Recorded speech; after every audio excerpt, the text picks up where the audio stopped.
Kaushik sir, मैं ये इस आधार पर समझना चाहती हूँ, क्या वाकई अब केजरीवाल की मुश्किलें बढ़ सकती हैं, क्योंकि ईडी ने तो कोर्ट में ये भी कह दिया है कि पब्लिक सर्वेंट होकर भी वो समन की तामील नहीं कर रहे।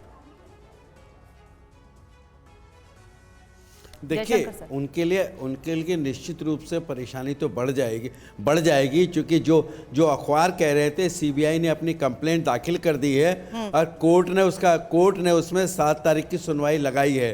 तो ऐसा उम्मीद करना चाहिए कि जो रिकॉर्ड बेस्ड है उस रिकॉर्ड के बेसिस पे कोर्ट जरूर क्या नाम है कोई ना कोई ऑर्डर ऐसा पास करेगी जिसमें ये डायरेक्शंस होंगी कि मिस्टर अरविंद केजरीवाल को सीबीआई के सामने पेश होना चाहिए। ठीक है, ऐसा मेरा मानना है। कौशिक सर कुछ बोल रहे हैं। निधि एक सेकंड, लेकिन कौशिक सर अगर ये रीजनिंग दे दी जाती है कि अभी तक समन में कि क्या क्या वजह ऐसी रही है जो वो पेश नहीं हो पा रहे, अगर ये रीजनिंग बकायदा हर समन में दे दी गई है तो बावजूद उसके क्या ईडी ऐसे में कोर्ट का रुख कर सकती है, ये देखते हुए, ये जानते हुए कि उन्होंने हर समन का एटलीस्ट रिप्लाई तो किया है?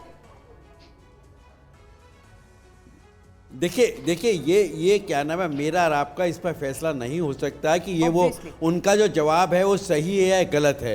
ये कोर्ट फैसला करेगी कि उनका जो जवाब है वो वेग है या सही है। यदि कोर्ट उसको मेरिट्स पे एग्जामिन करेगी, यदि उनका जवाब सही है तो कोर्ट कंप्लीट एप्लीकेशन रिजेक्ट कर देगी, नहीं है तो कोर्ट ऑर्डर पास करे। कौशिक सर, एक मेरा बहुत बेसिक सवाल है, अब जब 7 फरवरी को सुनवाई होगी, अब 5 समन के बाद भी अरविंद केजरीवाल पेश नहीं हुए हैं और ईडी के पास ये वैलिड पॉइंट है कि वो पेश नहीं हुए, उनके खिलाफ कड़ी कार्रवाई हो, तो क्या उनके खिलाफ कार्रवाई हो सकती है? 7 फरवरी को कोई स्ट्रॉन्ग बात सामने आ सकती है, कोई स्ट्रॉन्ग एक्शन की बात सामने आ सकती है?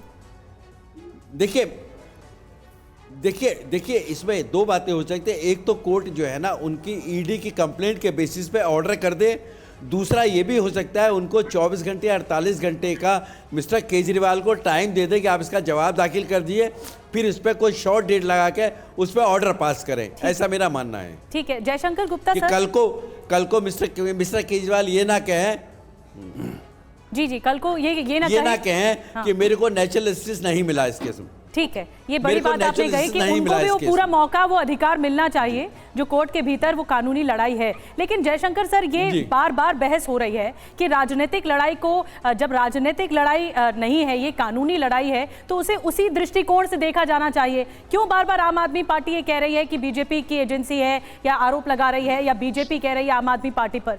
कानूनी है लड़ाई तो कानूनी तौर पर लड़ें। नहीं, बिल्कुल नहीं, बात सही है। देखिए, भ्रष्टाचार पे कोई कंप्रोमाइज़ होना नहीं चाहिए, चाहे वो किसी का भी भ्रष्टाचार हो, इसमें कहीं कोई बात नहीं है। लेकिन ईडी को इस बात का तो जवाब देना ही होगा, चाहे हो सकता है 7 फरवरी को अदालत में जवाब दे ईडी कि अरविंद केजरीवाल अगर पूछ रहे हैं कि मुझे आप अक्यूज के रूप में बुला रहे हैं कि विटनेस के रूप में बुला रहे हैं, ये तो बताना पड़ेगा। ये जवाब काफ़ी नहीं होगा कि वो आम आदमी पार्टी के कन्वीनर के रूप में उनको बुलाया जा रहा है। आपको सीधे सीधे बताना होगा कि आपको विटनेस के लिए बुला रहे हैं या एज अक्यूज्ड बुला रहे हैं। एक बात।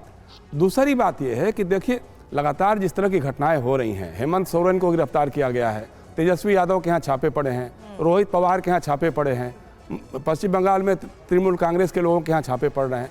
इससे ऐसा लग रहा है कि ईडी जो है भ्रष्टाचार विरोधी ऑर्गेनाइजेशन के बजाय किसी पॉलिटिकल पार्टी का पॉलिटिकल फ्रंट के रूप में काम कर रही है। ये कहीं ना कहीं लगता ऐसा है, क्योंकि इसी बेसिस पे तो ये आरोप लगा दिए जाते हैं ना कि ये सब कुछ गैर कानूनी है और ये सब कुछ राजनीति से प्रेरित है। सुरभि, इसमें सुरभि एक बात और भी है ना कि भाई ईडी का जो बिहेवियर रहा है, आखिर हेमंत बिस्व शर्मा, शुभेंदु अधिकारी, मुकुल राय, अजीत पवार, हसन मुशर्रफ, नवाब मलिक, ये सारे लोगों पर ईडी चुप हो जाती है जब वो सरकारी पार्टी में चले जाते हैं लोग, और जब सरकारी पार्टी से अलग हो जाते हैं तो तुरंत ईडी एक्टिव हो जाती है। इससे कहीं ना कहीं लगता है कि भ्रष्टाचार रोकने से कम किसी पॉलिटिकल पार्टी के फ्रंटल ऑर्गेनाइजेशन के रूप में काम ईडी ज़्यादा करती है।